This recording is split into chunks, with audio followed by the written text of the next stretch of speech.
Hey folks, I'm back. I want to talk a little bit about a software program called, it's online, it's called Kami. It essentially enables you to edit documents online. You can do it with students, you can do it so they can interactively edit scanned files that you have, perhaps PDFs or things that you're taking from the physical classroom and putting them online. They can then turn them into Google Classroom for you. In addition, you can use it as a teacher to do some instruction. I'm using Kami as a tool for myself right now, and I use it as part of my instructional videos. I walk through the process of completing different worksheets, how we're doing certain things in with math and whatnot. You could use it as a turn-in piece. According to Jennifer Klassen, the students, because they have to create an account, the account is free, but because of that, they need to make sure they have the technology form submitted by for the district in order to do this. I'm not sure exactly how you'd navigate that, and I haven't gotten into that quite yet. But I think in the long run, this is a really good choice for folks that have PCs and Chromebooks, and if you're moving to an online, moving to more online, less paper-based instruction, this works pretty dang well, especially for those of us that are maybe a little more used to going through documents one-on-one. Depends on on the class and your style and that kind of thing. So if this lines up for you, or maybe you can use it in certain aspects of your instruction, great. So I'll just walk you through a few features that I know about. I'm by no means an expert. I just know what I'm using and how I'm using it. You could probably use it a lot better than I am, but I'm using it, and it seems to be working pretty well for what I use it for. And it's worth maybe giving a shot and just exploring. I also want to just add too that if there's anybody out there that has a lot of physical content that isn't digitized yet, and need help scanning stuff in or whatever, let's get in contact with me. Maybe we can get a lot of that stuff digitized for you and get into PDF, and that way you can use this kind of tool very easily. If you still have a lot of physical content that you've been making copies of. So anyway, let me show you just a couple things. You can decide whether you like it or you think it's this garbage or whatever. So here's an assignment that I had for my business personal finance students. It's really basic kind of assignment. Let's walk through a couple of things that are pretty handy with Kami. You can mark a document up by using highlighters of different colors. I find that to be really nice. So let's say I want to just highlight. I can go here to markup, and I just select a color, and I just highlight the text I want, and then bam, it's that color. And then I can match it down here. It's just really nice for me. I can just match it to other elements of the text. So I can use color to coordinate very easily with this.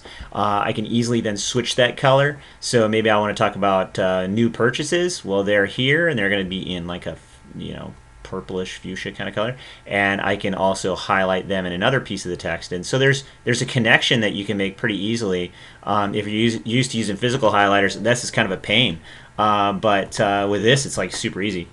The other thing too is I use the drawing piece quite a bit. So if I just click on drawing, I can just draw stuff. So if I want to say, hey guys, you need to add these two things together, I just make a couple plus signs, right? Maybe I want to make a minus sign, maybe I want to make an equal sign. So for math people, I think it's pretty handy. There's an equation editor. You have to pay for it. So this is a free version. I'm not paying for it. I'll draw. I don't have a problem with that. The district, of course, hasn't purchased the hardware, the Chromebooks. These things have been made, but in terms of software investments, something like this would be amazing. The district has not decided to put any money toward that implementation piece. So, as we go forward, that'll probably change, I would imagine. But for right now, some of these free tools are working pretty good.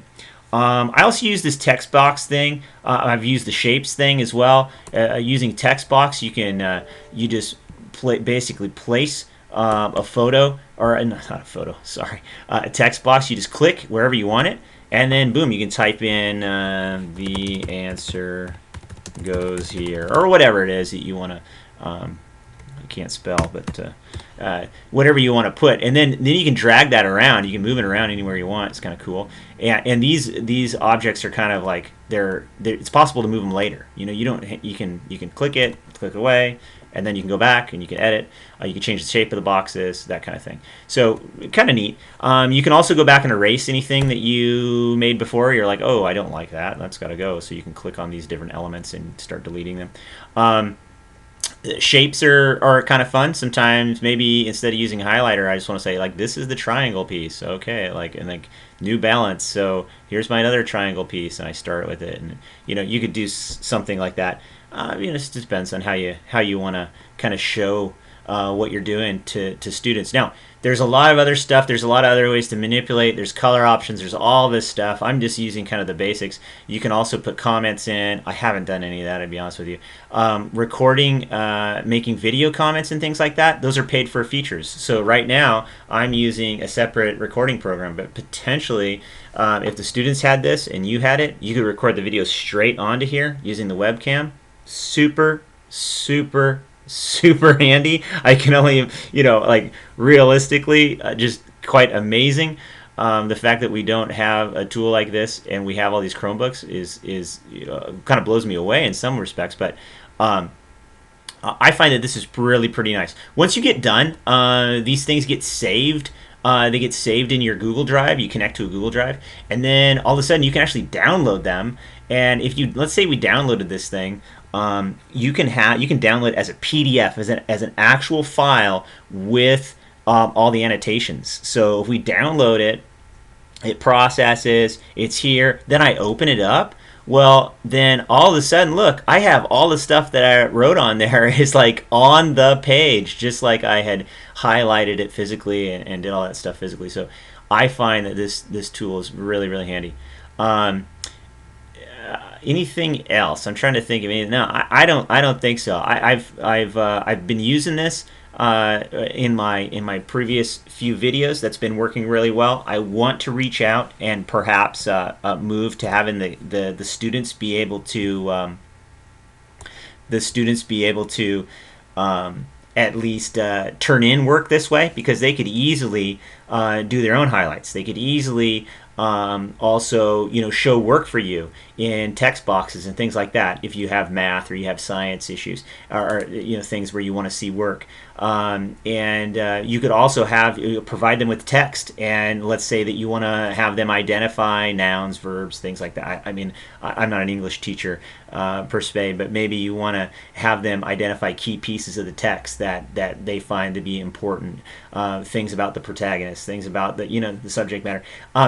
I think that this could be really, really handy, and they could also then turn in those works to you online. I think that's something that we should that a lot of us would perhaps benefit from, consider moving to. Not just in this time, but also as we move forward, it could definitely move us to less paper. So anyway, that's our that's my little overview of this thing. If it interests you, you can sign up. Go to Kami.com. I think that's the website. Kami. I'll just do a search for Kami in here, and then you see Kami app. I think this also extends out to phones as well, so they can use this stuff on the phone. So the first step, of course, is creating an account, and then once you create one, you're just going to start the basic kind of account. I'm already in, so it's not going through the process, but you put in your school email and that whatnot, and then you link up your Google Drive to it, and you're set.